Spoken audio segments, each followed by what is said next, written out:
Seoul/Washington, Reuters, North Korea on Friday handed over 55 boxes carrying remains thought to be of U.S. soldiers killed in the 1950-53 Korean War, a first step in implementing an agreement reached at a landmark summit in June. The handover of the boxes, draped in the blue and white flag of the United Nations, represents a modest diplomatic triumph for U.S. President Donald Trump from his June 12 summit with North Korean leader Kim Jong-un in Singapore that was aimed primarily at persuading North Korea to give up a nuclear weapons program that threatens the United States.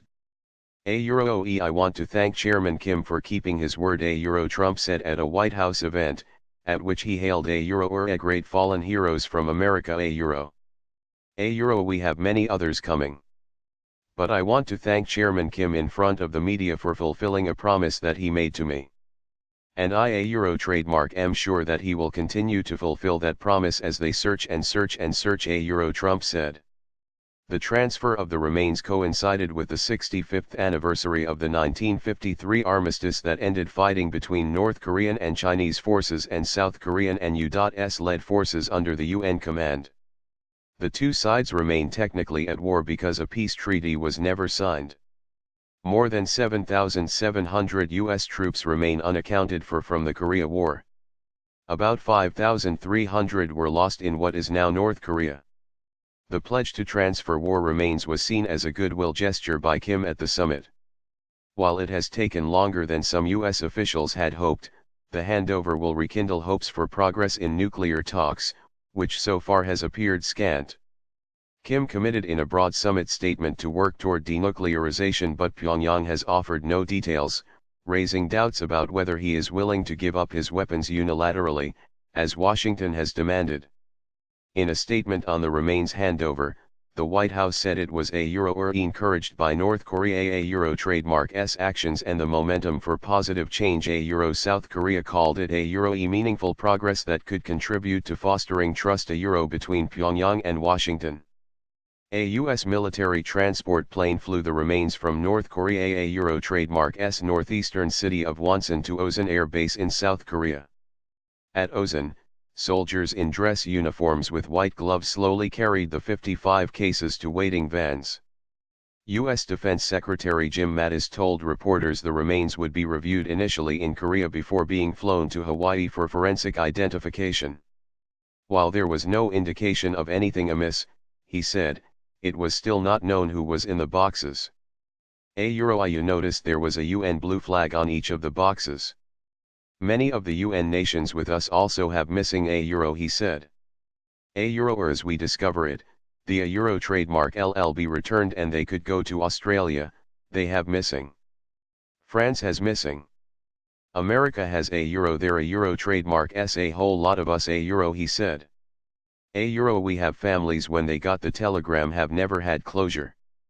The trademark VE never gone out and had the body returned. What we trademark seeing here is an opportunity to give those families closure, to make certain that we continue to look for those remaining joint searches. U.S. Secretary of State Mike Pompeo said on July 15 that Washington and Pyongyang had agreed to recommence field operations in North Korea to search for the thousands of Americans who never returned home from North Korea. Mattis said the U.S. military was absolutely considering the possibility of sending personnel to North Korea for this purpose. He told reporters Friday trademark's handover set a positive tone for broader diplomatic negotiations. The United States and North Korea conducted joint searches from 1996 until 2005, when Washington halted the operations, citing concerns about the safety of its personnel as Pyongyang stepped up its nuclear program. More than 400 caskets of remains found in North Korea were returned to the United States between the 1990s and 2005, with the bodies of some 330 other Americans also accounted for, according to the Defense POW/Missing in Action Accounting Agency. The program helped bring in vital hard currency to North Korea, which has been under U.S.-led sanctions for decades. However, reviving it could complicate U.S. efforts to persuade countries around the world to maintain economic pressure on Pyongyang.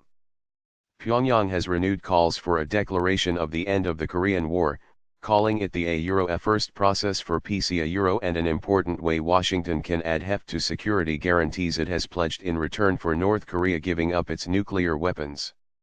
The U.S. State Department says Washington is committed to building a peace mechanism to replace the armistice when North Korea has denuclearized. Pompeo said on Wednesday North Korea was continuing to produce fuel for nuclear bombs despite its pledge to denuclearize, even as he argued that the United States was making progress in talks with Pyongyang.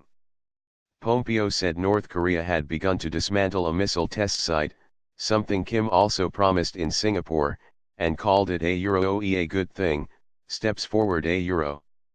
However, he said North Korea needed to follow through on its summit commitments to denuclearize and stressed the need to maintain sanctions until it did so.